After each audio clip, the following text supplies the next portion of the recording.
যেই ব্যক্তি কবর নামক এই প্রথম ঠিকানা থেকে মুক্তি পেয়ে যাবে, ফামা বাদাহু আইসারু মিন, তার পরবর্তীগুলো পরকালের যতগুলো ঘাটি আছে সমস্ত ঘাটিগুলো তার জন্য সহজ হয়ে যাবে। দুনিয়ার জমিনে যত বদ আমল আছে, চুরি করা এটা বদ আমল, ডাকাতি করা এটা বদ আমল, জিনা বিবেচার করা এটা বদ আমল,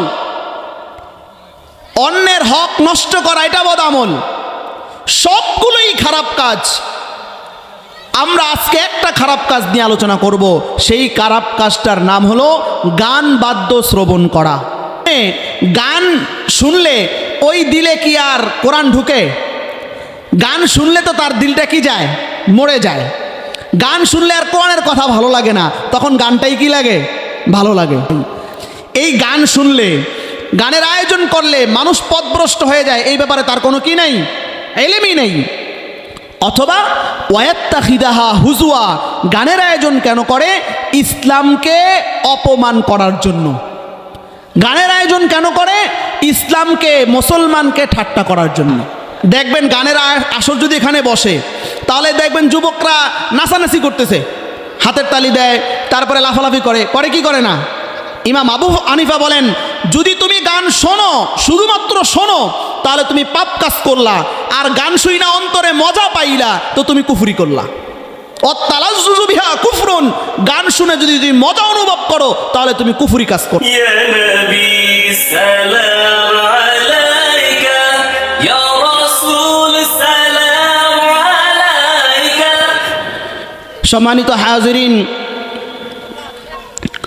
আল্লাহ পাক রব্বুল আলামিন আমাদেরকে নির্দিষ্ট একটি সময় দিয়ে দুনিয়ার জমিনে প্রেরণ করেছেন। যখন আপনার আমার এই নির্ধারিত সময় শেষ হয়ে যাবে, দুনিয়া নামক এই জগতে আপনি আমি আর কেউই থাকতে পারবো না। এটা এমন একটা বাস্তব সত্য যেটা দুনিয়ার কেউই অস্বীকার করে না। সকলেই এই কথা বিশ্বাস স্থাপন করে। দুনিয়ায় আল্লাহ পাক আপনাকে আমাকে নির্ধারিত সময় দিয়ে প্রেরণ করেছেন, নির্ধারিত সময় শেষ হয়ে যাবে, এক মুহূর্তের জন্য দুনিয়ার জমিনে থাকা আর সম্ভব নয়। এই কথাটা কি আল্লাহ তাআলা পবিত্র কোরআনুল কারীমের মধ্যে বলেন, ওয়ালাই ইউআখিরুল্লাহু নাফসান ইযা জাআ আজালুহা, যখন মানুষের সময় শেষ হয়ে যাবে, লা ইউআখিরুল্লাহ, আল্লাহ তাআলা এক মুহূর্তের জন্য আর দেরি করার সুযোগ দিবেন না। যখন হায়াত শেষ হয়ে যাবে, এক মুহূর্তের জন্য দুনিয়ার জমিনে থাকার আর কোনো সুযোগ নেই। আজকে যে মাহফিল শোনার জন্য আমরা এখানে উপস্থিত হয়েছি, কোরআনের কথা শুনব, নিজেদের জীবনকে শরীয়তের আঙ্গিকে সাজানোর জন্য কিছু দিক নির্দেশনা নিয়ে যাব। আমি আমার হায়াতের মধ্যে এই সময়টুকু আর পাবো না। আজকে 2026 সালের 10ই জানুয়ারি এখানে উপস্থিত হয়েছি। আরেকটা জানুয়ারি আসবে, কিন্তু সেটা 2026-এর নয়, সেটা 2027 হয়ে যাবে। তাহলে এই যে একটা দিন আসলো, এই দিনটাকে আমি আর পাবো? এই কারণে আব্দুল্লাহ ইবনে মুবারক রহমতুল্লাহি আলাইহি বলেন, প্রতিটি দিন যখন সকাল হয় তখন দিন পুরা দুনিয়াবাসীকে একটা আওয়াজ দেয়, ও জগৎবাসী শোনো, আমি কিয়ামতের পূর্বে মুহূর্তে একটাই দিন, কিয়ামতের আগে আমি আর আসবো না। প্রতিদিন যখন সকাল হয়, দিন দুনিয়াবাসীকে ডাক দিয়ে বলে যায়, দুনিয়াবাসী শোনো, আমি কিয়ামতের পূর্বে একবারই দুনিয়াতে এসেছি, কিয়ামত পর্যন্ত আর দুনিয়াতে আসবো না। কারণ আজকে 10 তারিখ, আবার একটা 10 তারিখ পাবো, কিন্তু সেটা 2026-এর 10 জানুয়ারির আর 10 তারিখ থাকবে না। এই কারণে প্রতিদিন আওয়াজ দিয়ে যায়, আমি একটাই দিন আর পাবা না। সুতরাং আমার এই সময়টাকে তোমরা অবহেলার মধ্যে নষ্ট করিও না, আল্লাহ তাআলার নাফরমানির কাজের মধ্যে লিপ্ত থেকো না। আমি যেহেতু কিয়ামতের পূর্বে একবারই আসি, আমার প্রতিটা দিনকে তুমি সম্মান করো, আল্লাহ তাআলার চাহিদা অনুযায়ী নিজের জীবন যাপন করো। তাহলে একদিন অতিবাহিত হচ্ছে মানে আমার হায়াত থেকে একটা দিন কমে যাচ্ছে। আমি ভাবতেছি যে আমার বয়স বাড়ছে, আমি আগে অল্প বয়সের ছিলাম, এখন যুবক হয়েছি, বৃদ্ধ হব, 50-60 বছর আমার হায়াত হবে। কিন্তু আল্লাহ তাআলা যদি আমার হায়াতটা সংক্ষিপ্ত লিখে রাখেন, সামনে যাওয়ার কোনো সুযোগ নেই। একদিন যাচ্ছে তো আমার হায়াত থেকে একটা দিন চলে যাচ্ছে। এই কারণে এক আল্লাহর ওলি বলেন, আমি একদিন বাজারে গিয়েছি, বাজারে গিয়ে দেখি অনেক বিক্রেতারা বিভিন্ন ধরনের মাল বিক্রি করছে। এর মধ্য থেকে একজন বিক্রেতা পেয়েছি যিনি বরফ বিক্রি করতেছেন। তো বরফ বিক্রেতা পুরা বাজারের মধ্যে চিৎকার দিয়ে ডাক দিয়ে বলতেছে, ও বাজারের ক্রেতারা, তোমরা আমার বরফটাকে দ্রুত কিনে নিয়ে যাও, কারণ সময় যত বাড়তে থাকবে আমার বরফটা গলে গলে শেষ হয়ে যাবে। আমি যেই পণ্য নিয়ে বাজারে এসেছিলাম সেই পণ্যটা আর বিক্রি করতে পারবো না। এই আল্লাহর ওলি বলেন, আমি এই বরফ বিক্রেতা থেকে একটা শিক্ষা নিয়েছি। সেই শিক্ষাটা হলো, দুনিয়ার জায়গায় আপন অবস্থানে বাকি থাকবে, কিন্তু আল্লাহ তাআলা আমাকে নির্দিষ্ট সময় দিয়ে পাঠিয়েছেন, এটা এই বরফের ন্যায়। বরফ যেমন গলে গলে শেষ হয়ে যাচ্ছে, আমার হায়াতের নির্ধারিত সময়টাও গলে গলে শেষ হয়ে যাচ্ছে। বরফ যেমন গলে এক সময় নিঃশেষ হয়ে যাবে, কিছুই থাকবে না, আমার হায়াতটাও আল্লাহ তাআলা যেই পরিমাণ দিয়েছেন, এটা গলতে গলতে দিন, ঘন্টা, মিনিট, সেকেন্ড পার হতে হতে এই হায়াতটাও শেষ হয়ে যাবে। আমি একদিন কবর পানে চলে যাব। এ আল্লাহর ওলি বলতেছেন যে আমি এই বরফ বিক্রেতা থেকে জীবন শিক্ষা নিয়েছি যে আমার এই হায়াতটাও শেষ হয়ে যাবে, সুতরাং আমার এই হায়াতটাকে আল্লাহ তাআলা অসন্তুষ্ট হয় এমন কাজের মধ্যে অতিবাহিত করা যাবে না। দুনিয়ার জমিনে সংক্ষিপ্ত হায়াত দিয়ে আল্লাহ তাআলা আমাদেরকে প্রেরণ করেছেন। দুনিয়ার জমিনে যখন দুটি চোখ বন্ধ হয়ে আসবে, তখন আপনার আমার ঠিকানা কোথায় হবে? ওই ঠিকানাটার নাম কি? কবর। আপনি দেখেন, আজকে হয়তো অনেকের বাবা আছে, দাদা নাই, অনেকের বাবাই নাই, অনেকের চোখের সামনে তার সন্তান চলে যাচ্ছে, সকলকেই তার সামনে কবরস্থ করা হচ্ছে। প্রতিদিন আপনি খোঁজ নিলে দেখবেন আপনার এলাকায়, আপনার এলাকার পাশে কত মানুষকে দাফন করা হচ্ছে। তাহলে দুনিয়ায় যে এই 10 তলা বিল্ডিং তৈরি করলাম, এটা আমার শেষ ঠিকানা নাকি আমার কবর শেষ ঠিকানা? কবর আমার শেষ ঠিকানা। আপনি দুনিয়ার জমিনের এই বিল্ডিংটা আপনি ভিত্তি স্থাপন করে রেখে গেলেন, মারা গেলেন, আপনার সন্তান এই বিল্ডিং কি করবে? তৈরি করবে। আপনার সন্তান তৈরি না করুক, তার পরবর্তী প্রজন্ম এসে এই বিল্ডিং তৈরি করবে, অর্থাৎ এই বিল্ডিংটাকে সাজাবে। তাহলে আপনি যেই বিল্ডিং করার নিয়ত করে দুনিয়ার জমিন থেকে বিদায় নিয়েছেন, এই বিল্ডিং একজন না একজন অবশ্যই কি করবে? তৈরি করবে, সাজাবে। কিন্তু আপনার আমার শেষ ঠিকানা কবর। এই কবর আপনি আমি যদি নিজে প্রস্তুতি নিয়ে না যাই, কবরকে দুনিয়ার জমিন থেকে সাজিয়ে না যাই, ওই কবর দুনিয়ার কেউ সাজানোর আর কোনো পদ্ধতি রয়েছে? কোনো পদ্ধতি আছে? দুনিয়ায় যেটা রেখে গেলাম ওটা একজন না একজন করবে, কিন্তু কবরটা আপনাকে আমাকেই সাজিয়ে নিয়ে যেতে হবে। এই কবরের কথাটুকু বোঝানোর জন্যই আমাদের এই ওয়াজ ও মাহফিল, যে মানুষ দুনিয়ায় থাকুক, দুনিয়ার ব্যস্ততা নিয়ে থাকুক, কিন্তু আল্লাহ তাআলাকে যেন না ভুলে যায়, কবর যেন না ভুলে যায়, কারণ কবর হলো আপনার আমার শেষ ঠিকানা। একবার বারা ইবনে আযিব রাদিয়াল্লাহু তাআলা আনহু থেকে বর্ণিত, উনি বলেন যে আমরা রসুলের সাথে এক সাহাবীকে কবরস্থ করার পরে সেখানে দাঁড়িয়ে আছি। আল্লাহ রসুল অঝোর ধারায় কাঁদতেছেন, দু চোখের অশ্রু বেয়ে বেয়ে আল্লাহ রসুলের দাড়ি মোবারক ভিজে যাচ্ছে। বারা ইবনে আযিব রাদিয়াল্লাহু তাআলা আনহু বলেন, আল্লাহ রসুল ওই সাহাবীকে দাফন করার পরে কবর থেকে উঠে এবার আল্লাহ রসুল সমবেত সাহাবায়ে কেরামকে উদ্দেশ্য করে বলেন, ও আমার সাহাবায়ে কেরাম, এটা তোমার আমার শেষ ঠিকানা। তোমারও শেষ ঠিকানা, আমারও শেষ ঠিকানা। তাহলে দুনিয়ার জমিনে আপনি বড় সম্পদশালী, আপনার শেষ ঠিকানাটাও কোথায়? কবরে। আবার একজনের কিছুই নেই, রাস্তায় তার দিন যাপন হয়, তার ঠিকানাটা কোথায়? এখানে কোনো ভেদাভেদ নাই। যে যত বড় সম্পদশালী হোক না কেন, যে যত নিশ্চয়ই হোক না কেন, হায়াত শেষ হওয়ার পরে তার ঠিকানা কবর। তাহলে দুনিয়ার যে স্বল্প সময় থাকার জন্য আমরা এত প্রস্তুতি নিলাম, কবরকে আমাদের সাজানোর দরকার নেই? কবরের প্রস্তুতি দুনিয়ার জমিন থেকেই করে যেতে হবে। আপনি আমি যদি দুনিয়ার জমিনে ভালো করে চলি, তাহলে আমার কবর ঘর সাজবে। আর যদি আপনি আমি দুনিয়ার জমিনে ঠিক করে না চলি, তাহলে আপনার আমার কবর নামক শেষ ঠিকানার ঘরটা সুন্দরভাবে সাজবে না। হযরত ওসমান রাদিয়াল্লাহু তাআলা আনহু কবরের পাশে গিয়ে অঝোর দাঁড়ায় কাঁদতেন। ওনার এক গোলাম ছিল, গোলাম ওসমান রাদিয়াল্লাহু তাআলা আনহুকে প্রশ্ন করলেন যে, হে ওসমান, আপনার কাছে জান্নাতের আলোচনা করা হয়, জাহান্নামের আলোচনা করা হয়, আপনি তো এত কাঁদেন না, কবরের পাশে আসলে কেন এত ক্রন্দন করেন? ওনার গোলাম ওনাকে জিজ্ঞাসা করেছে। এবার ওসমান রাদিয়াল্লাহু তাআলা আনহু জবাব দিচ্ছেন। ওসমান রাদিয়াল্লাহু তাআলা আনহু বলেন,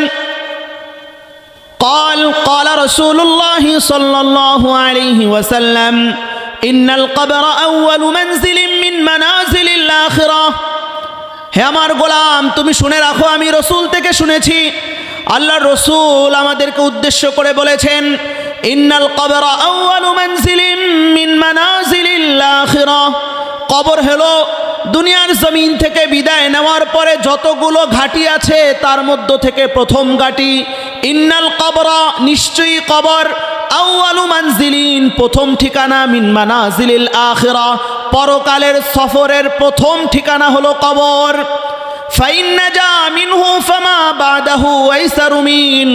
যেই ব্যক্তি কবর নামক এই প্রথম ঠিকানা থেকে মুক্তি পেয়ে যাবে, তার পরবর্তীগুলো, পরকালের যতগুলো ঘাটি আছে সমস্ত ঘাটিগুলো তার জন্য সহজ হয়ে যাবে।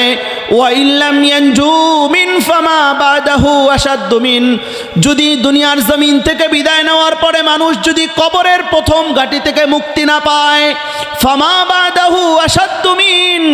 কবরের পরবর্তী ঠিকানাগুলো, পরবর্তী ঘাটিগুলো আরো ভয়ঙ্কর হয়ে উঠবে। ওসমান রাদিয়াল্লাহু তাআলা আনহু তার গোলামকে নসিহত করেছেন যে, আমি আল্লাহ রসুল থেকে শুনেছি কবর হলো পরকালের সফরের প্রথম ঠিকানা, আর যে কবর থেকে মুক্তি পাবে সে পরবর্তী সবগুলো ঘাটি থেকে মুক্তি পেয়ে যাবে। আর যে কবর থেকে মুক্তি পাবে না, তার পরবর্তী ধাপগুলো আরো কঠিন হবে, আরো ভয়ঙ্কর হবে, আরো কঠিন শাস্তির কারণ হয়ে দাঁড়াবে। তাহলে ওসমানের এই বর্ণনা থেকে আমরা কি বুঝতে পারলাম? কবরে যেতে হবে এটা নিশ্চিত, এবং কবরে গিয়ে যদি মুক্তি পেয়ে যাই তাহলে পরবর্তী আর কোনো চিন্তা নেই। আর যদি কবর থেকেই মুক্তি না পাই, পরবর্তী ধাপগুলো বাঁচার আর কোনো সুযোগ নাই। এই জন্য হাজরিন, কবর হলো আপনার আমার শেষ ঠিকানা। দুনিয়ায় আপনি আমি যতই দুনিয়া সাজাতে পারবো, আমি না সাজাইলেও আরেকজন সাজাবে, কিন্তু আপনার আমার শেষ ঠিকানা কবর। এটা যদি আপনি আমি দুনিয়ার জমিন থেকে সাজিয়ে না যাই, পরকালে মুক্তির কোনো ব্যবস্থা নেই। এই জন্য দুনিয়ার জমিন থেকে আপনাকে আমাকে পরকালের কবর সাজিয়ে যেতে হবে। আল্লাহ রসুল সাল্লাল্লাহু আলাইহি সাল্লাম বলেন, আনাস রাদিয়াল্লাহু তাআলা আনহু থেকে বর্ণিত, ইয়াতবাউল মাইয়িতা সালাসাতুন, দুনিয়ার জমিন থেকে মানুষ যখন বিদায় নেয়, দুনিয়ার জমিন থেকে মানুষ বিদায় নেওয়ার পরে যখন মানুষটাকে কবরস্থ করা হয়, দাফন করা হয়, তখন এই ব্যক্তির সাথে তিনটি বস্তু যায়। ইয়াতবাউল মাইয়িতা সালাসাতুন, তিনটি বস্তু মানুষ যখন কবরে রাখা হয় তার অনুসরণ করে তার পিছনে পিছনে যায়। আহলুহু ওয়া মালুহু ওয়া আমালুহু, এক নাম্বার হলো মানুষকে যখন কবরস্থ করা হয় তখন তার পরিবারবর্গ তার সাথে কবর পর্যন্ত যায়। 2 নাম্বার হলো তার সম্পদ তার সাথে কবর পর্যন্ত যায়। 3 নাম্বার হলো তার নেক আমল, ভালো আমল খারাপ আমল সমস্ত আমল তার সাথে কবর পর্যন্ত যায়। এরপর আল্লাহ রসুল বলেন ফায়ারজিউ ইসনান ওয়া ইয়াবকা ওয়াহিদুন, মৃত ব্যক্তির সাথে একটি বস্তু থাকে আর দুটি বস্তু ফিরে আসে। ফায়ারজিউ ইসনান, দুটি বস্তু ফিরে আসে, ওয়া ইয়াবকা ওয়াহিদুন, একটা বস্তু তার সাথে কবরে থেকে যায়। ফায়ারজিউ আহলুহু ওয়া মালুহু, তার কামাইকৃত যত সম্পদ আছে সে দুনিয়ার জমিন থেকে বিদায় নেওয়ার পরে তাকে কবরে রাখার পরে তার মাল ফিরে আসে, তার মালের মালিক তার ওয়ারিসরা হয়ে যায়। ওয়ারজিউ আহলুহু, আর তার পরিবাররা যাকে তাকে কবরে দেওয়ার জন্য গিয়েছিল ওই পরিবাররা তাকে কবরস্থ করার পরে পরিবারের সকল লোক তাকে দাফন করে সেখান থেকে ফিরে আসে। আল্লাহ রসুল বলেন ফায়ারজিউ আহলুহু ওয়া মালুহু, তিনটি বস্তু তার সাথে গিয়েছিল, একটি হলো তার সম্পদ, আরেকটি হলো তার পরিবার, আরেকটি হলো তার আমল। পরিবার এবং সম্পদ দুনিয়ার জমিনে ফিরে এসেছে। ওয়ায়াবকা ওয়াহিদুন ওয়া হুয়া আমালুহু, একটা বস্তু তার সাথে কবরে থেকে যায়, এটা হলো তার আমল। সুবহানাল্লাহ। তাহলে দুটা বস্তু ফিরে আসবে আর একটা কি থেকে যাবে, তার নাম হলো কি আমল। ওয়ায়াবকা আমালুহু, আপনার সম্পদ ফিরে আসবে। আপনি দুনিয়ার জমিন থেকে চলে যাবেন, সাথে সাথে সম্পদের মালিক আপনার সন্তান, আপনি আর এই সম্পদের মালিক নেই। এই সম্পদ সম্পদ করে কত হানাহানি কত মারামারি, কিন্তু দু চোখ বুঝে আসলে এই সম্পদের মালিক আপনি নাই। শেষ, আপনার যত শক্তি ছিল শেষ। আপনার পরিবারের লোকজন আপনি যখন দুনিয়ার জমিন থেকে চলে যাবেন এরা সারাদিন কান্নাকাটি করবে, করে সর্বশেষ যখন আপনাকে কবরে রাখবে তখন সবে আস্তে আস্তে কি আসবে, ফিরে আসবে, আর কেউ থাকবে না সেখানে। তাহলে সম্পদও দুনিয়ার সম্পদ দুনিয়ায় থেকে গেল, পরিবাররাও ফিরে আসলো, আর আল্লাহ রসুল বলেন একটা বাকি থাকবে, ওয়ায়াবকা আমালুহু, তার আমলটাই কি থাকবে, বাকি থাকবে। ন্যাক আমল করলে সেটাও তার সাথে কবরে থাকবে, বদ আমল করলে খারাপ আমল করলে সেটাও তার সাথে কবরে থাকবে। তাহলে ন্যাক আমল বদ আমল যেটাই করুক সেটাই তার সাথে কোথায় থাকবে, কবরে থাকবে। তাহলে রসুলের এই হাদিস দ্বারা আমরা সিদ্ধান্ত নিতে হবে, যেহেতু আল্লাহ রসুল বলেছেন আমল একমাত্র কবরের সঙ্গী, এখন আমি নেক আমল করব নাকি বদ আমল করব, এই সিদ্ধান্ত কার? প্রত্যেকে নিজে সিদ্ধান্ত নিতে হবে। যেহেতু কবর আমার শেষ ঠিকানা, আর কবরের মধ্যে নিয়ে যাওয়া যায় শুধু একটা বস্তু, তা হলো আমল, আর কোনো বস্তু নেওয়ার কোনো সুযোগ নেই। আপনার অনেক সম্পদ, এই পর্যন্ত কি শোনা গেছে যে কোনো সম্পদশালীকে তার সম্পদ সহকারে কবরে দেওয়া হয়েছে?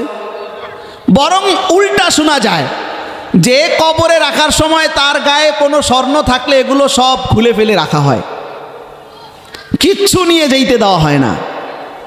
তাহলে যেমন আমরা দুনিয়ার জমিনে খালি এসেছি, আবার খালি দুনিয়ার জমিন থেকে বিদায় নিতে হয়। কবরে আপনার আমার জন্য শান্তির জন্য একমাত্র থাকবে, সেটার নাম হলো আমল।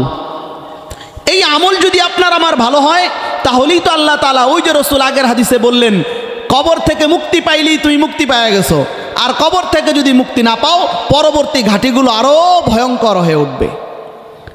তাহলে এই নেক আমল নিয়ে যাব নাকি বদ আমল নিয়ে যাব, এটা সিদ্ধান্ত আপনার আমার। আমি কি এখনো আমার পরিশুদ্ধ আমল করতে পেরেছি কিনা, এটা সিদ্ধান্ত আপনার আমার। যদি আমি নেক আমল নিয়ে যাই তো মুক্তি পেয়ে গেলাম, নেক আমল নিয়ে যদি না যেতে পারি তাহলে কবর যত ভয়ঙ্কর, পরবর্তী ধাপগুলো আরো ভয়ঙ্কর হবে। কবর কেমন ভয়ঙ্কর, আল্লাহ রসুল কবর সম্পর্কে অসংখ্য অগণিত হাদিস বলেছেন। আমি একটা কথা শুনাই। আল্লাহ রসুল বলেন, যখন কবরের মধ্যে একটা নাফরমানকে রাখা হয় তখন আল্লাহ তাআলার পক্ষ থেকে 99টা ভয়ঙ্কর সাপ তাকে দংশন করতে থাকে। নাউজুবিল্লাহ। এটার প্রমাণ, কবরে যে সাপ দংশন করে দুনিয়ায় এর হাজারো প্রমাণ আছে। আপনি খোঁজ নিলে দেখবেন অনেক বদকার খারাপ কাজ করেছে, তাকে দাফন করতে গিয়ে দেখে কবরের মধ্যে সাপ। এরকম শুনেন নাই কখনো আপনারা? আমাদের এই দেশে এরকম উদাহরণ অনেক আছে। কবর দিতে গিয়েছে সাপ, এই জায়গায় বাদ দিয়ে আরেক জায়গায় কবর খুঁড়ছে, সেখানেও সাপ, আরেক জায়গায় কবর খুঁড়ছে, সেখানেও সাপ। পরে উলামায়ে কেরাম ফতোয়া দিয়ে জানিয়ে দিলেন একে তোমরা যেখানেই রাখো সেখানেই সাপ বের হবে, সুতরাং এই অবস্থায় তাকে কবরে রাখতে হবে। আবার অনেকের কবরে শোনা যায় তার কবর থেকে সুন্দর সুঘ্রাণ আসে, শুনেছেন না আপনারা? অনেক কবর থেকে সুঘ্রাণ আসে। আমরা মেখল মাদ্রাসায় গিয়েছিলাম আরো অনেক আগে। ওই মেখল মাদ্রাসার একটা কবর আছে মুফতি ফয়জুল্লাহ রহমতুল্লাহ আলাইহির, বছরের কিছু সময় সেখান থেকে সুঘ্রাণ বের হতে থাকে। সুবহানাল্লাহ। তাহলে কবর যে জান্নাতের ঠিকানা এটার উদাহরণ আল্লাহ তাআলা দিয়েছেন, আবার কবর যে জাহান্নামের গর্ত এটার উদাহরণ আল্লাহ তাআলা দিয়েছেন। এবার আপনি খোঁজ করে দেখুন, যাদের কবরে দুনিয়ার জমিনে শাস্তি দেখা গিয়েছে, সাপ পাওয়া গিয়েছে, আগুন পাওয়া গিয়েছে, কোনো একজনের কবর এর মধ্যে নেক আমলওয়ালার আছে কিনা দেখেন। আপনি খোঁজ দিয়ে জানতে পারবেন যাদের কবরে সাপ পাওয়া গিয়েছে, যাদের কবরে আগুন পাওয়া গিয়েছে, এরা সকলেই দুনিয়ার জমিনে বদ আমলকারী ছিল, খারাপ কাজের সাথে জড়িত ছিল। আর যাদের কবরের মধ্যে সুঘ্রাণ আসে, ফুল ফোটে, আপনি ওই সমস্ত কবরে গিয়ে খোঁজ নিয়ে দেখুন তাদের কোনো কবরবাসী বদ আমলকারী ছিল না, সকলেই দিনদার আল্লাহওয়ালা মুত্তাকি ছিল। তাহলে আল্লাহ তাআলা দুনিয়ার জমিনে আপনাকে আমাকে উদাহরণ দিয়ে দিয়েছেন যে কবর তোমার প্রথম ঠিকানা, এটাকে জান্নাত বানাইলেই তোমার পরকাল জান্নাত, এটাকে জাহান্নাম বানাইলেই পরকাল জাহান্নাম। এখন তুমি কবর কি দিয়া সাজাইবা সিদ্ধান্ত তোমার। আল্লাহ রসুল হাদিসের মধ্যে জানিয়ে দিয়েছেন কবরকে সাজানোর একটাই পথ আছে, সেটা হলো আমল। কবরে তোমার সাথে থাকবে শুধুমাত্র আমল। যেহেতু কবরে আমল থাকবে, তাহলে আমাদেরকে দুনিয়ার জমিনে আমল নিয়ে যাওয়া ছাড়া আর কোনো উপায় আছে? নেক আমল নিয়ে যাওয়া ছাড়া কোনো উপায় আছে? কবরে যদি মুক্তি পেতে হয় তাহলে বদ আমল আজকে থেকেই কি করতে হবে? ছাড়তে হবে। কারণ কখন জানি মালাকুল মউত এসে আপনাকে আমাকে নিয়ে যায়। এই জন্য হাজরিন, কবরের প্রস্তুতি দুনিয়ার জমিন থেকে করতে হবে। এবং আল্লাহ রসুল যেহেতু বলেছেন একমাত্র আমলই তোমার কবরের সঙ্গী, আর এই আমল দ্বারা উদ্দেশ্য হলো যদি নেক আমল হয় তাহলে তোমার এই কবরটা জান্নাতের টুকরা হবে, আর যদি বদ আমল হয় তাহলে কবরটা তোমার জাহান্নামের টুকরা হবে। তাহলে নেক আমলে কবর জান্নাত, আর বদ আমলে কবর জাহান্নাম। কি কি বদ আমল করি, কি কি খারাপ কাজ করি, এর বিস্তারিত আলোচনা অনেক। আজকে আমরা স্বল্প সময়ের মধ্যে একটা বিষয় নিয়ে আলোচনা করব। আমাদের প্রধান অতিথি আলহামদুলিল্লাহ উপস্থিত আছেন, উনি আসবেন কিছুক্ষণের মধ্যেই। একটা বদ আমল সম্পর্কে আজকে আমরা আলোচনা করব। আমার যুবক ভাইরা তোমরা ভালো করে শুনবা। দুনিয়ার জমিনে যত বদ আমল আছে, চুরি করা এটা বদ আমল, ডাকাতি করা এটা বদ আমল, জিনা বিবেচার করা এটা বদ আমল, অন্যের হক নষ্ট করা এটা বদ আমল, সবগুলোই খারাপ কাজ। আমরা আজকে একটা খারাপ কাজ নিয়ে আলোচনা করব। সেই খারাপ কাজটার নাম হলো গান বাদ্য শ্রবণ করা, গান শোনা। আল্লাহ তাআলা যতগুলো কাজ নিষেধ করেছেন, সেই নিষেধ কাজগুলোর মধ্য থেকে অন্যতম একটা নিষেধ কাজ হলো গান শোনা। আমি আপনাদের সম্মুখে সূরা লোকমানের একখানা আয়াত তেলাওয়াত করেছি। উক্ত আয়াতের মধ্যে আল্লাহ তাআলা যারা গান শুনে তাদের ব্যাপারে কি বলেছেন একটু শুনুন। আল্লাহ পাক পবিত্র কোরআনুল কারীমের মধ্যে বলেন, ওয়ামিনান নাসি মান ইয়াশতারি লাহওয়াল হাদিসি লিয়ুদিল্লা আন সাবিলিল্লাহি বিগাইরি ইলমিন ওয়া ইয়াত্তাখিদাহা হুজওয়া উলাইকা লাহুম আযাবুম মুহিন। দুনিয়ার মধ্যে যারা মান ইয়াশতারি লাহওয়াল হাদিস, খারাপ কথা, গান বাদ্য, অসার অবান্তর কথা ক্রয় করে, লিয়ুদিল্লা আন সাবিলিল্লাহ, মানুষদেরকে পথভ্রষ্ট করার জন্য, বিগাইরি ইলমি ওয়া ইয়াত্তাখিদাহা হুজওয়া, তারা গান শোনে, গান সংগ্রহ করে। কেন করে? বিগাইরি ইলম, তাদের এই সম্পর্কে কোনো ইলম নেই। ওয়া ইয়াত্তাখিদাহা হুজওয়া, এবং তারা গান শোনে, গানকে তারা আগলিয়ে রাখে, দিনকে ঠাট্টা বিদ্রুপ করার জন্য। উলাইকা লাহুম আযাবুম মুহিন, যারা গানের সাথে সম্পর্ক রাখে, গান ক্রয় করে, গান শোনে, গানের আয়োজন করে, উলাইকা লাহুম আযাবুম মুহিন, আল্লাহ পাক বলেন উলাইকা লাহুম, তাদের জন্য আযাবুম মুহিন, অপমানকর শাস্তির ব্যবস্থা রেখে দিয়েছি।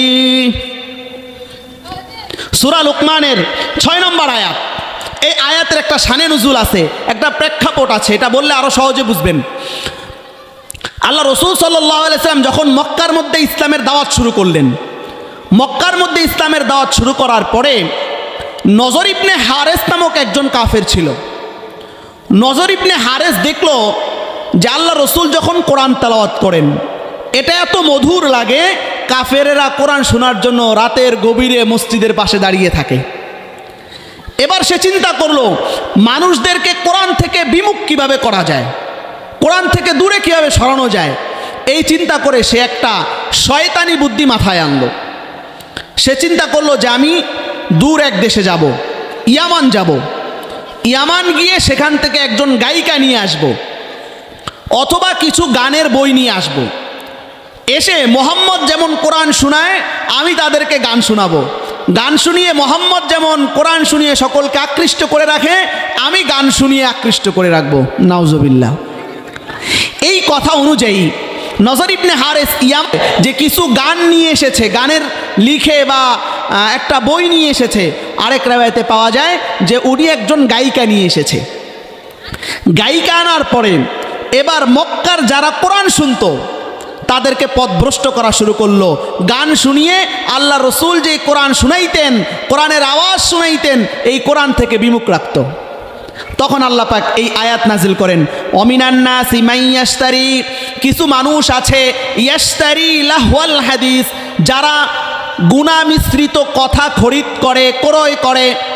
মান ইয়াশতারি লাহওয়াল হাদিস, লাহওয়াল হাদিসের ব্যাখ্যায় ওলামায়ে কেরাম বলেন লাহওয়াল হাদিসের অর্থ হলো, সর্বপ্রথম অর্থ হলো গান। ইয়াশতারি লাহওয়াল হাদিস, লাহওয়াল হাদিসের শাব্দিক অর্থ হলো অনর্থক কথা। আর মুফাসসিরিনে কেরাম লেখেন অনর্থক কথার মধ্য থেকে সর্বপ্রথম অনর্থক কথা হলো গান।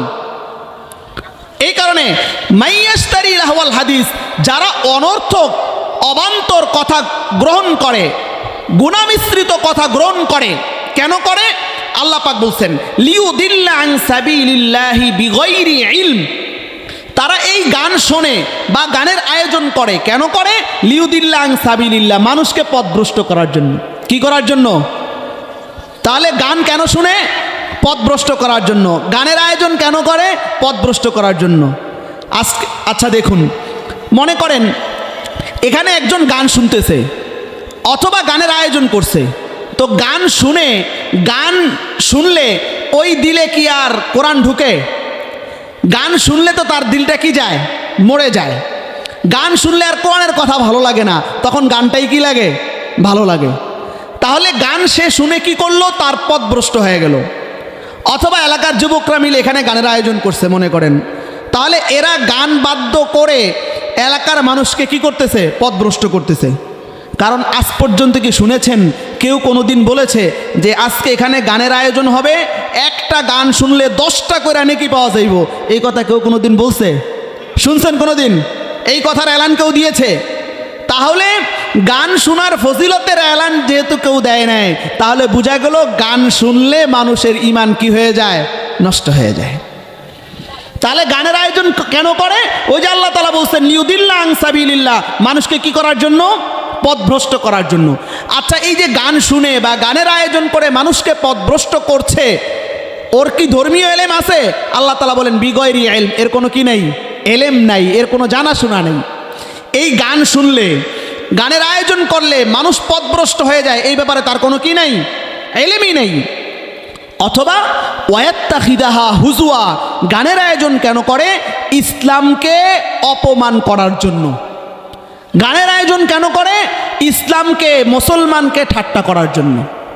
আজকে দেখবেন যদি কোনো এক ওয়াজ ও মাহফিলের মাইকের আওয়াজ রাত্র 12টা পার হয়, এলাকার মানুষ সব এসে ডাক দিতে থাকে, আর মাহফিল চালানো যাবে না, এত রাত্র পর্যন্ত কিসের মাহফিল, ডাক দেয় না? আর দেখবেন এলাকার যুবকরা সারা রাত্র ডেস্ক বাজায়, কোনো কি নাই, নিষেধাজ্ঞা নেই। তাহলে আল্লাহ তাআলা যে বলছেন কোরআনের আওয়াজ হইলে, কোরআনের ওয়াজ ও মাহফিল তাফসিরের আয়োজন হলে সেটা বেশি রাত্র পর্যন্ত চলতে দেয় না, আর গানের আসর ঠিকই কিন্তু বেশি রাত্র পর্যন্ত চলে, সেটাই কেউ বাধা দেয় না। তাহলে বোঝা গেল গানের আয়োজন যারা করে এরা দিনকে কি করলো, অপমান করলো। এই কথাই আল্লাহ তাআলা বলতেছেন ওয়াত্তাখিদাহা হুজুয়া। তাহলে গানের শোনে, গানের আয়োজন করে কেন? তার এলেমই নাই, অথবা সে দিনকে উপহাস করে। এবার আল্লাহ তাআলা তার ব্যাপারে ফয়সালা শোনাচ্ছেন, উলাইকা লাহুম আযাবুম মুহিন। যে গান শুনলো, যে গানের আয়োজন করলো, গান শুনিয়ে যে মানুষকে পথভ্রষ্ট করলো, গানের সাথে যার সম্পর্ক ছিল, সকলের ব্যাপারে আল্লাহ তাআলার পক্ষ থেকে ফয়সালা, তুমি গান শুনে যেমন নিজে পথভ্রষ্ট হয়েছো, অন্যকে পথভ্রষ্ট করেছো, তোমার জন্য আমার একটা আযাব আছে, শাস্তি আছে। শাস্তিটা কি? উলাইকা লাহুম আযাবুম মুহিন। আল্লাহ বলেন আমি তাদের জন্য অপমানকর শাস্তির ব্যবস্থা রেখে দিয়েছি। তাহলে গান যে শুনবে, গান যে আয়োজন করবে, তাদের জন্য কিসের শাস্তি? উলাইকা লাহুম আযাবুম মুহিন, তাদের জন্য যন্ত্রণাদায়ক শাস্তির কি রেখেছেন, ব্যবস্থা রেখেছেন।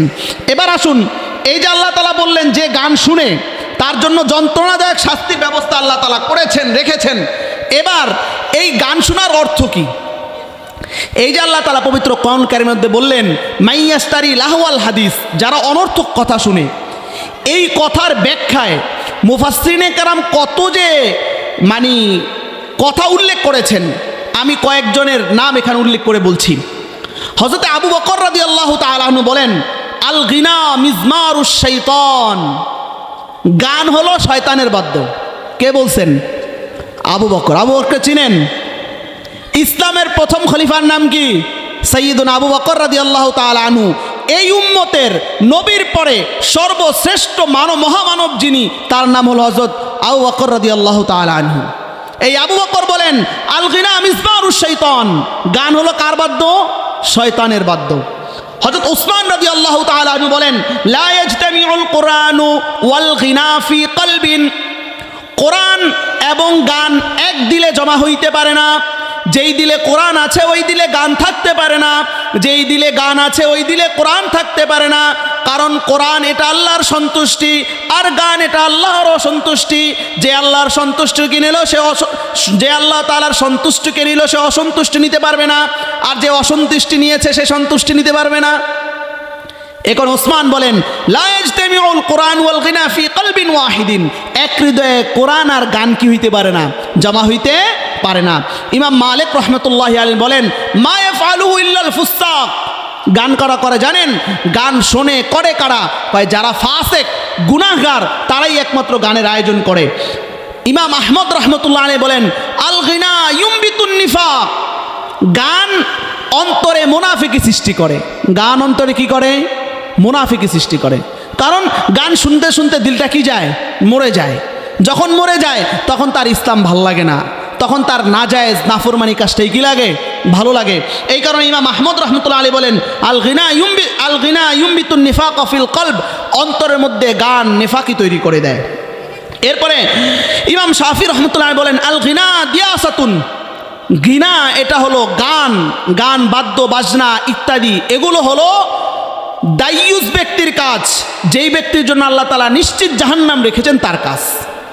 ইমাম আবু হানিফা রাহমাতুল্লাহি আলাইহি বলেন আমরা যেই মাযহাবকে অনুসরণ করে নামাজ পড়ি, শরীয়তের আমল করি, এই মাযহাবের ইমামের নাম হলো ইমাম আবু হানিফা রাহমাতুল্লাহি আলাইহি। ইমাম আবু হানিফা গান সম্পর্কে বলেন সিমাউল আগানি ফিসকুন ওয়াত তালাজ্জুজু বিহা কুফরুন, গান শোনা এটা গুনাহ। সিমাউল আগানি ফিসকুন, গান শোনা গুনাহ, পাপ। ওয়াত তালাজ্জুজু বিহা কুফরুন, আর গান শুনে কেউ যদি মজা পায় তাহলে সে কুফরি করলো। আপনি দেখবেন গান শুনলে ভাল লাগে, ভাল লাগা টেবিলে হাত পিঠায়, এমনি এমনি মাথা নাড়ায়, নাড়ায় না? গান শুনে করে কি না? দেখবেন গানের আসর যদি এখানে বসে তাহলে দেখবেন যুবকরা নাচানাচি করতেছে, হাতের তালি দেয়, তারপরে লাফালাফি করে, করে কি করে না? ইমাম আবু হানিফা বলেন যদি তুমি গান শোনো, শুধুমাত্র শোনো, তাহলে তুমি পাপ কাজ করলা। আর গান শুই না অন্তরে মজা পাইলা, তো তুমি কুফরি করলা। অত্তালাজ্জুজু বিহা কুফরুন, গান শুনে যদি তুমি মজা অনুভব করো তাহলে তুমি কুফরি কাজ করলা। এবার সিদ্ধান্ত আপনার যে গান শুনে গুনাহের কাজ করবেন কিনা, আর গান শুনে মজা পাইলে আপনি কুফরি কাজ করবেন কিনা, এটা সিদ্ধান্ত আপনার। আফসোস, বর্তমান সময়ের এমন যুবক খুব কমই পাওয়া যায় যারা গান শুনে না। আপনি রাস্তাঘাট হাঁটলে দেখবেন গান নিয়ে আলোচনা, গানের আসর। এরপরে এমন কোনো বিবাহের আয়োজন নেই যেখানে কি নাই, গান নেই। আজীব কথা, আপনি আপনার সন্তানকে বিবাহ দিচ্ছেন, কিন্তু আল্লাহ তাআলা যেই কাজের মধ্যে অসন্তুষ্ট সেই কাজটা করে দিচ্ছেন। তাহলে আপনি আপনার মেয়ের ভালো কামনা করছেন, আপনার ছেলের ভালো কামনা করছেন, কিন্তু আপনি যে পদ্ধতিটা বেছে নিয়েছেন এই পদ্ধতিটা তো গুনাহের পদ্ধতি। আল্লাহ তাআলা তো এখানে সন্তুষ্ট হবেন না। তাহলে ইমাম আবু হানিফার এই কথাকে আমরা সর্বদা স্মরণ রাখবো, গান শোনা পাপ, আর গান শুনে মজা নেওয়া কুফরি। তাহলে এই যে মুফাসসিরিনে কেরাম, সাহাবায়ে কেরাম, ইমামগণ গান সম্পর্কে এই মতগুলো দিয়েছেন, এরপরও কি আপনার মনে হয় যে আপনি গান শুনলে আল্লাহ তাআলার কাছ থেকে মাপ পাইবেন? এরকম কিছু মনে হয়? তাদের জন্য আল্লাহ তাআলা ঘোষণা দিয়ে রাখছেন যে গান তোমার দিলকে নষ্ট করে দেয়, গানের কারণে তোমার দিল মরে যায়, গানের কারণে তুমি কুফরির মধ্যে চলে যাও। তুমি যদি এই গানের সাথে লিপ্ত থাকো, উলাইকা লাহুম আযাবুম মুহিন, তোমার জন্য আল্লাহ তাআলা যন্ত্রণা, অপমানকর শাস্তির ব্যবস্থা রেখেছেন। এরপর আল্লাহ তাআলা বলেন, ওয়াইদা তুতলা আলাইহি আয়াতুনা, যারা গান শোনে, যারা গানের আয়োজন করে, তাদের কাছে যখন কোরআনের কথা বলা হয়, ওয়াইদা তুতলা আলাইহি আয়াতুনা, যখন তাদের কাছে কোরআনের আয়াতগুলো পাঠ করে শোনানো হয়, তেলাওয়াত করা হয়, দ্বীনের কথা বলা হয়, ধর্মীয় কথা বলা হয়, ওয়াল্লা মুস্তাকবিরান, তারা মুখ ফিরিয়ে চলে যায়। ওয়াল্লা মুস্তাকবিরান কাল্লাম ইয়াসমাহা, যেন তারা শোনেই নাই। আল্লাহ তাআলা কোরআনুল কারীমের মধ্যে বলছেন, যখন গান যারা শোনে এদের কাছে যদি আপনি দ্বীনের কথা বলেন, এরা মুখ ফিরে আরেক দিকে চলে যায়। আপনি দেখবেন এলাকায় যদি কোনো দাওয়াত ও তাবলীগের মানুষ আসে, এক দোকানের মধ্যে সবাই গুনাহের কাজ করতেছে, হয়তো টিভি দেখছে অথবা গানের আসরে আছে। এরা যদি দেখে যে মসজিদের তাবলীগের জামাতওয়ালারা লাইন দিয়ে আসতেছে, এরা আসতে দোকান থেকে ওইটা আরেক দিকে পালায়। পালায় কি পালায় না? এই কথা আল্লাহ তাআলা বলতেছেন, তুতলা আলাইহি, যখন এই গানওয়ালাদের কাছে কোরআনের কথা বলা হয়, তখন তারা কয়দা তুতলা আলাইহি আয়াতুনা ওয়াল্লা মুস্তাকবিরুন, তারা মুখ ফিরিয়ে আরেক দিকে কি যায়, চলে যায়। কাল্লাম ইয়াসমাহা, যেন তারা শুনেই নেয়, মানে কোরআনের কথা যেন তারা কি করে নাই, শুনেই নাই। এরপর আল্লাহ তাআলা বলেন, কান্না ফি উযুনাইহি ওয়াকরা, যেমন তাদের কানটা বধির হয়ে আছে। তাহলে গান শুনলো মজা কইরা, আয়োজন করলো মজা কইরা, কিন্তু যখন কোরআনের কথা বলা হয় তখন মুখ ফিরিয়ে নেয়। বধির যারা কানে শুনে না, তাদের মতো একদম বধির হয়ে থাকে, ধর্মীয় কথাগুলো আর কি করে না, শুনে না। কাল্লাম ইয়াসমাহা কান্না ফি উযুনাইহি ওয়াকরা, তাদের কানের মধ্যে যেমন বধির চলে এসেছে। এরপর আল্লাহ তাআলা বলেন, ফাবাশশিরহু বিআযাবিন আলীম, হে রাসূল আপনি এই গানওয়ালাদেরকে জানায় দেন, ফাবাশশিরহু বিআযাবিন আলীম, যারা গান শুনে, গানের আয়োজন করে, গানের সাথে সম্পর্ক রাখে, ফাবাশশিরহু বিআযাবিন আলীম, আপনি তাদেরকে যন্ত্রণাদায়ক শাস্তির সুসংবাদ প্রদান করুন। নাউজুবিল্লাহ। কি বললেন আল্লাহ তাআলা? যন্ত্রণাদায়ক শাস্তির সুসংবাদ প্রদান করুন। যন্ত্রণাদায়ক শাস্তির সুসংবাদ। আচ্ছা, এটা যে শাস্তি, এতে কোনো সন্দেহ আছে? আবার আল্লাহ তাআলা বলছেন শাস্তির সুসংবাদ, মানে এটা আরেকটা শাস্তি। শাস্তির তো আর কি হয় না, সুসংবাদ হয় না, শাস্তির হয় কি, দুঃসংবাদ। তা আল্লাহ তাআলা যে বললেন শাস্তির সুসংবাদ, মানে আল্লাহ তাআলা আরও তাকে অপদস্থ করে বলছে যে তোর জন্য যন্ত্রণাদায়ক শাস্তির সুসংবাদ, মানে তোর জন্য আরও বেশি লানত। তাহলে এই যে দুইখানা আমি আয়াত আপনাদের সম্মুখে পাঠ করলাম, কি বুঝলেন? দুই আয়াতের মধ্যে আল্লাহ তাআলা গানওয়ালাদের জন্য দুইটা শাস্তির কথা বর্ণনা করছেন। এক আয়াত, প্রথম আয়াতে বললেন উলাইকা লাহুম আযাবুম মুহিন, তাদের জন্য অপমানকর শাস্তি রয়েছে। আর এই আয়াতে বললেন বিআযাবিন আলীম, যন্ত্রণাদায়ক শাস্তি রয়েছে।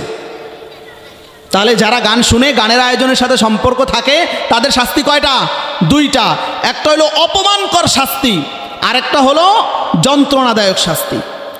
আল্লাহ তাআলা অপমানকর শাস্তিও দিবেন, যন্ত্রণাদায়ক শাস্তিও দিবেন।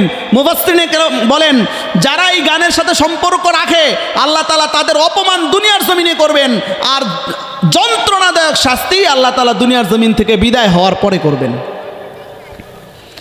তাহলে এখন আপনাকে আমাকে সিদ্ধান্ত নিতে হবে না, আমরা কি গানের সাথে সম্পর্ক রাখবো কি রাখবো না? কি বলেন? নিজের সন্তান, নিজের প্রতিবেশী, নিজের এলাকার মধ্যে যুবক যারা রয়েছে তাদেরকে গান শোনার প্রতি উৎসাহিত করব না অনুৎসাহিত করব? একটা হাদিস বলে আমি আমার বয়ানের শেষ পর্যায়ে চলে আসছি। আল্লাহ রাসূল সাল্লাল্লাহু আলাইহি ওয়াসাল্লাম হাদিসের মধ্যে বলেন, লা ইয়াকুনান্না ফি হাযিহিল উম্মতি খাসফুন ওয়া কাযফুন ওয়া মাসখুন, আমার এই উম্মতের মধ্যে তিনটা শাস্তি আসবে, তিনটা শাস্তি আমার এই উম্মতের জমিনের মধ্যে আসবে।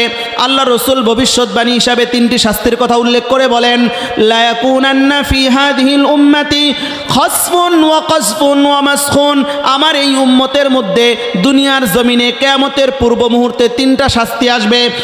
খসফুন, এক নম্বর হলো ভূমিধস, ভূমি ধসে যাবে, ভূমিকম্প হবে, ভূমিধসে ভূমিকম্প হয়ে মানুষের উপর শাস্তি চলে আসবে। এরপর আল্লাহ রসুল বলেন কসফুন, আকাশ থেকে পাথর নিক্ষেপ করে মানুষকে শাস্তি দেওয়া হবে। ওয়ামাসখুন, তিন নম্বর শাস্তি হলো আল্লাহ তাআলা চেহারা বিকৃত কইরা দিবেন। আল্লাহ রসুল এই হাদিসের মধ্যে তিনটা শাস্তির কথা বলেছেন। এক নম্বর ভূমিকম্প, ভূমিধস। আচ্ছা, ভূমিকম্প আগের থেকে কমছে না বাড়ছে? সময় সময় ভূমিকম্প শোনা যায়। গতকালকেও ভোররাত্রে ভোলায় ভূমিকম্প হয়েছে, বেশি একটা নাড়া দেয় না, অল্প নাড়া দিছে। কিছুদিন আগে বাংলাদেশে যে ভূমিকম্প হয়ে গেল, সেই ভূমিকম্পে কয়েকজন মানুষও মারা গিয়েছে, বিভিন্ন বিল্ডিং ভেঙে গিয়েছে, নিউজে শুনেছেন না আপনারা? তাহলে ভূমিকম্প বাড়লো না কমলো? তাহলে আল্লাহ রসুল যে বলেছেন কিয়ামতের পূর্ব মুহূর্তে ভূমিকম্প বাড়বে, বাড়তেছে কি বাড়তেছে না? এরপর আল্লাহ রসুল বলেন দ্বিতীয় নম্বর শাস্তি হলো আকাশ থেকে আল্লাহ তাআলা পাথর নিক্ষেপ করবেন। এটা এখনো স্পষ্ট হয় নাই, কিন্তু হবে। আমরা শুনেছি যে বিভিন্ন স্থানে আগুনের গোলা আসমান থেকে পড়ে। তো এই কসফুনের ব্যাখ্যা হলো আগুনের গোলাও পড়তে পারে, আবার পাথরও পড়তে পারে। পাথরেরটা যদিও শোনা যায় না, কিন্তু আল্লাহ তাআলা কিয়ামতের পূর্ব মুহূর্তে মানুষের আমল খারাপ হলে সেই শাস্তিও দেখাবেন। তিন নম্বর শাস্তি হলো মাসখুন, চেহারা বিকৃত হয়ে যাবে। চেহারা বিকৃত এরকম অনেক সংবাদ নিউজে পাওয়া যায়, অমুকের চেহারা পাল্টায় গেছে, বিকৃত হয়ে গেছে। এবং আগের যুগ তথা রসুলের জামানার আগে বনি ইসরাইলের গোত্রের সময় উম্মত যখন আল্লাহ পাকের কথা না মানত, তখন তাদের চেহারাকে বিকৃত করে শুয়োরের চেহারা বানিয়ে দিত। তো এই হাদিসের ব্যাখ্যায় মুহাদ্দিসিনে কেরাম বলেন কিয়ামতের পূর্ব মুহূর্তে মানুষ যখন পাপাচারে লিপ্ত হয়ে যাবে, আল্লাহ তাআলা তাদের চেহারাগুলো বিকৃত করে পশুর চেহারা ন্যায় করে দিবেন। নাউজুবিল্লাহ। তাহলে তিনটা শাস্তির কথা আল্লাহ রসুল এই হাদিসের মধ্যে ভবিষ্যৎবাণী হিসেবে উল্লেখ করেছেন। একটা হলো ভূমিধস হবে, ভূমিকম্প হবে। দুই নম্বর হলো পাথর আসমান থেকে নিক্ষেপ করে শাস্তি দেওয়া হবে। তিন নম্বর হলো চেহারা বিকৃত হয়ে যাবে। এই তিনটা শাস্তি কেন হবে? এবার আল্লাহ রসুল বলেন ইদা শারিবুল খুমুর, এই শাস্তিগুলো হওয়ার তিনটা কারণ। এই তিন শাস্তি আল্লাহ তাআলা তিনটা অপরাধের কারণে দিবেন। এক নম্বর অপরাধ হলো ইদা শারিবুল খুমুর, যখন দুনিয়াবাসীরা মদ পানে অভ্যস্ত হবে। ইদা শারিবুল খুমুর, যখন মানুষরা মদ পান করবে। শাস্তি তিনটা, কারণও তিনটা। এক নম্বর কারণ হইল যখন মানুষ মদ পান করবে। আচ্ছা বলেন, আপনাদের এলাকায় কিছু মানুষ এমন আছে না নাই যারা মদ পান করে না? আছে আপনাদের এলাকায়? আপনি খোঁজ নিলে দেখবেন এমন কোনো এলাকা নাই যে এলাকায় মদ হয় না। গতকালকে আমাকে একজন বলছেন যে শোনেন হুজুর, এই যে আমাদের স্কুল কলেজের বিভিন্ন ধরনের বড় বড় যুবকরা বিভিন্ন ধরনের ট্যুরে বের হয় শীতকালে, কয় এমন কোনো ট্যুর নাই যেই ট্যুরে মদ নাই। একজন যুবক আমাকে বলতেছে যে হুজুর শুনেন, এমন কোনো যুবকদের ট্যুর নাই, সফর নাই, বনভোজন নাই যেই বনভোজনে কি নাই? মদ নাই। তাহলে মদ, আল্লাহ রসুল যে বলছেন মানুষ যখন মদ পান শুরু করবে তখন শাস্তি আসবে। মদ পান আমাদের দেশে আছে না নাই? সরকার লাইসেন্স দিয়ে দিয়েছে মদের। তাহলে এই পাপ আমাদের সমাজে আছে। এরপর আল্লাহ রসুল বলেন ওয়াত্তাখাযুল কায়ানাত ওয়া যারাফু বিল মাআসিফ, যখন দুনিয়ার মানুষ নায়িকাদেরকে দিয়ে গান বাজনা করাবে, ওয়াত্তাখাযুল কায়ানাত ওয়া যারাফু বিল মাআসিফ, এবং গান বাদ্যর সাথে সম্পর্ক রাখবে। 2 নম্বর কারণ হলো নায়িকাদের নাচ দেখবে, নায়িকাদের নাচের সাথে সম্পর্ক রাখবে। 3 নম্বর কাজ হলো যখন তারা বাদ্যযন্ত্রের সাথে সম্পর্ক রাখবে। এই 3টা পাপ যখন মানুষ করবে, 1 নম্বর পাপ হলো তার মদ পান, 2 নম্বর পাপ হলো নায়িকাদের নাচ। নায়িকাদের নাচ আছে না নেই? এই যে আমাদের যুবকরা সারা রাত্র মোবাইল দেখে, এই মোবাইলে সবাই মনে হয় রাত্রে ওয়াজ দেখে নাকি? রাত্রে এই যে রুম আটকা সারাদিন সারা রাত্র, রাতের 12টা 1টা 2টা ফজর পর্যন্ত যে মোবাইল টানে, এখানে সবাই ওয়াজ দেখে। কোন বক্তা কি বলছে এটা দেখে, কি দেখে? এই উলঙ্গ বেহায়াপনা, অশ্লীলতা, নাজায়েজ কাজ, এগুলোই দেখে। আপনি খোঁজ দিয়ে দেখুন আপনার ঘরের সন্তান এই কাজ করছে, তাহলে আপনি সন্তানের কি জিম্মাদারি পালন করলেন? একটু কি ভয় হয় না? আপনার ঘরের অপরাধের কারণে দুনিয়ার জমিনে শাস্তি চলে আসছে। আপনার সন্তান নাচ দেখছে, সেই জন্য আল্লাহ তাআলা কি পাঠাচ্ছেন? শাস্তি পাঠাচ্ছেন। এখন থেকে সতর্ক হতে হবে। আমি নিজেও বিরত থাকবো, আমার সন্তানকেও কি রাখবো? বিরত রাখবো। এই কারণে আল্লাহ রাসূল বলেন ওয়াত্তাখাযুল কায়ানাত, যখন নায়িকাদেরকে নিয়ে গান বাজনা করাবে, ওয়াজারাবু বিল মাআসিফ, আর বাদ্য শুনবে। আচ্ছা, এমন কোন গান আছে যে গানে বাদ্য নেই? সব গানের মধ্যে তো কি আছে? বাদ্য। এমন বাদ্য আমাদের এই ওয়াজের যেই আপনার আছে ডেক্স, এটার তো জমিন কাঁপে না। আর গানের বাদ্য যখন দেয় মাটি সহকারে কি থাকে? কাঁপতে থাকে। তা আছে না নেই? তাহলে আল্লাহ রসুল যে বলেছেন 3টা শাস্তি, 3 কারণে, 3টা কারণ আমাদের মধ্যে আছে না নেই? 3টা শাস্তি। ভূমিধস হবে, ভূমিকম্প হবে, হচ্ছে। আসমান থেকে পাথর হচ্ছে না, হবে। মানুষের চেহারা বিকৃত হচ্ছে। কারণ 3টা। মদের সাথে সম্পর্ক, মদ নিজে খায়, নিজে বেচে, নিজের আওতাধীনের মধ্যে আছে। অথবা নায়িকাদের নাচ গান ইত্যাদির সাথে তার কি আছে?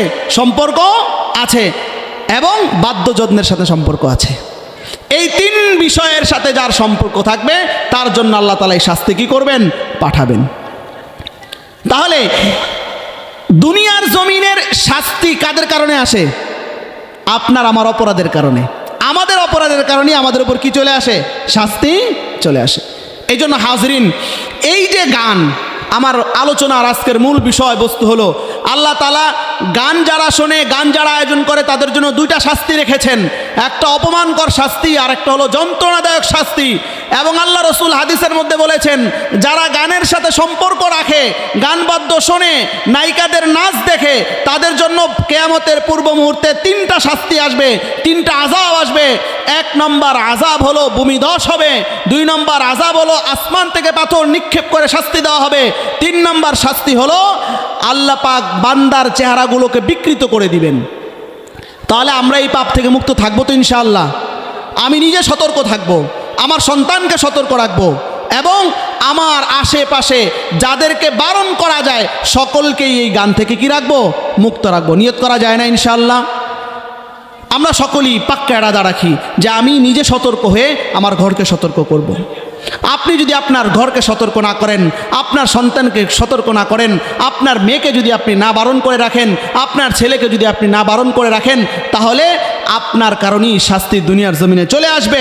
আপনার ঘরের মধ্যে বেরহমতি হবে, আপনার ঘরের মধ্য থেকে বরকত নষ্ট হয়ে যাবে। আমরা বরকত নষ্ট করতে চাই নাকি বরকত রাখতে চাই?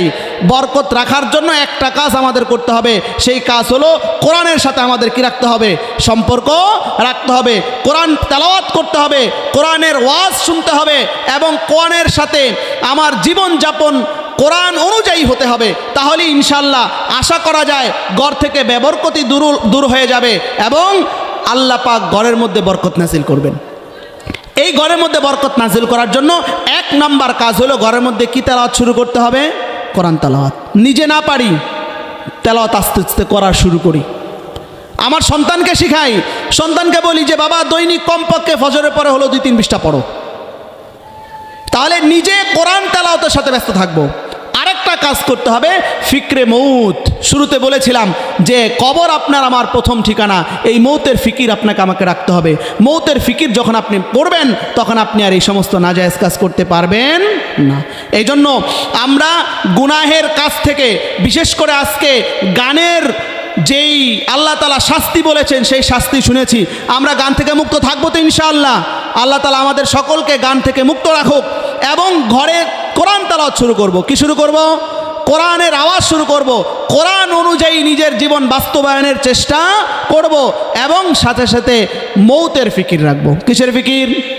মৌতের ফিকির। মৌতের ফিকির রাখবো। মৌত যত আপনি ফিকির করবেন তত সাথে সাথে আপনার থেকে যত বদ আমল আছে সেই বদ আমলগুলো কি হয়ে যাবে? দূর হয়ে যাবে।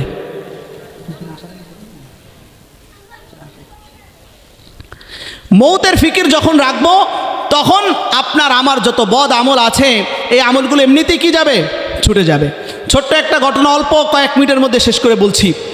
এক বাচ্চা এক আল্লাহর ওলির কাছে গেছে যে হুজুর আপনি তো সবসময় বয়ান করেন কিন্তু আমার দিলের মধ্যে ওয়াজ ও নসিহত যাই করেন কিন্তু মৌতের ফিকির তৈরি হয় না। কয় মৌতের ফিকির তৈরি হওয়ার জন্য আমি কি করতে পারি? এবার ওই আল্লাহর ওলি তাকে বলছেন যে আপনি মৌতের জিকির করবেন।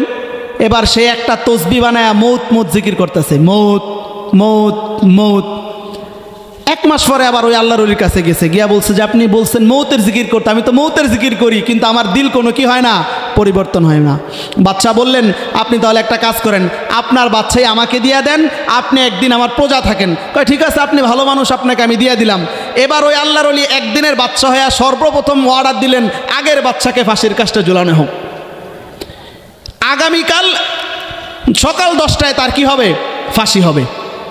এবার বাচ্চা আজকে থেকে খাবার দাবার কি করে দিছে? বন্ধ করে দিছে। কালকে আমার ফাঁসির আদেশ হয়ে গেছে। এখন কালকে যখন 10টা বাজছে বাচ্চাকে নিয়ে যাচ্ছে ফাঁসির কাস্টে, যখন ফাঁসিতে ঝুলাবে ঠিক তার পূর্ব মুহূর্তে এবার আল্লাহর ওলি বলে থামো, বাচ্চাকে নিয়ে আসো। এবার বাচ্চাকে নিয়ে এসে তার চেরে তাকে বসিয়ে দিয়েছে। আবার আল্লাহর ওলি তার আপন অবস্থায় ফিরে গেছে। ফিরা গিয়ে এবার আল্লাহর ওলি বাচ্চাকে বলতেছে আমি যে আপনাকে মৌতের কথা স্মরণ করতে বলেছি এর কথা এটা নয় আপনি মৌত মৌত জিকির করবেন। এটার অর্থ হলো আমি যেমন আপনাকে ফাঁসির কাস্টের আদেশ দিয়েছি আর আপনি যেমন ভয় পেয়েছেন, মৌতের ভয় এমন আপনার দিলে থাকা লাগবে, তখন আপনি সমস্ত পাপ কাজ থেকে কি করতে পারবেন? বাঁচতে পারবেন। এই জন্য মৌতের ফিকির করা লাগবে কি লাগবে না? তাহলে আমরা এই পাপাচার থেকে মুক্ত থাকার জন্য দুই কাজ। এক নম্বর তেলাওয়াত, কোরআনুল কারীমের তেলাওয়াত নিজে করব, নিজের সন্তানদেরকে করাবো, ঘরের মধ্যে কোরআনের আওয়াজ চালু করব। আজকে আফসোস আমাদের ঘরের মধ্যে কোরআনের কোনো আওয়াজ নেই। একটা সময় আমরা ছোটোবেলায় দেখেছি বাচ্চারা সকালবেলা ঘরে কোরআন তেলাওয়াত করতো, কিন্তু এখন সেই আওয়াজই পাওয়া যায় না। ছোটোবেলায় দেখছি সকল ঘরের পাশেই তেলাওয়াতে কোরআনের আওয়াজ কানে আসতো, কিন্তু এখন আর আসে না। এখন ঘরের বাবা মাও ঘুমায়, সন্তানও ঘুমায়। তাহলে আপনার ঘরে বরকত কীভাবে নাজিল হবে বলেন? এই জন্য ওই পাপ থেকে মুক্ত থাকতে হলে আমাদেরকে কোরআনের সাথে কী রাখতে হবে? সম্পর্ক রাখতে হবে। এর প্রথম ধাপ হলো তেলাওয়াতে কোরআন। নিজে না পারি নিজে শিখার চেষ্টা করি, নিজের সন্তানকে কোরআনের আলেম বানাই, কোরআনের হাফেজ বানাই, তাহলে ইনশাল্লাহ আপনার ঘরের মধ্যে বরকত এমনিতেই আসবে। আরেকটি কাজ বললাম মৌতের ফিকির। আমরা বেশি বেশি মৌতের ফিকির করার কি করব? চেষ্টা করব। আমার যত বেশি মৌতের ফিকির আসবে, যত বেশি আমি মৃত্যুকে ভয় পাবো, তত বেশি আমার কাছ থেকে পাপ কি হয়ে যাবে? দূর হয়ে যাবে।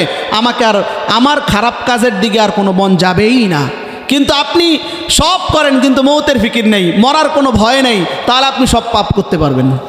আর মৌতের ফিকির ভয় যখন আপনার চলে আসবে, কোনো আর পাপ কাজ করার কোনো সুযোগ নেই। এই জন্য হাজরিন আসুন আমরা নিজেরা গুণামুক্ত থাকি, নিজের পরিবারকে গুণামুক্ত রাখি এবং নিজে কোরআন তেলাওয়াত করার চেষ্টা করি, ঘরকে কোরআনওয়ালা ঘর বানাই এবং মৌতের ফিকির রাখি।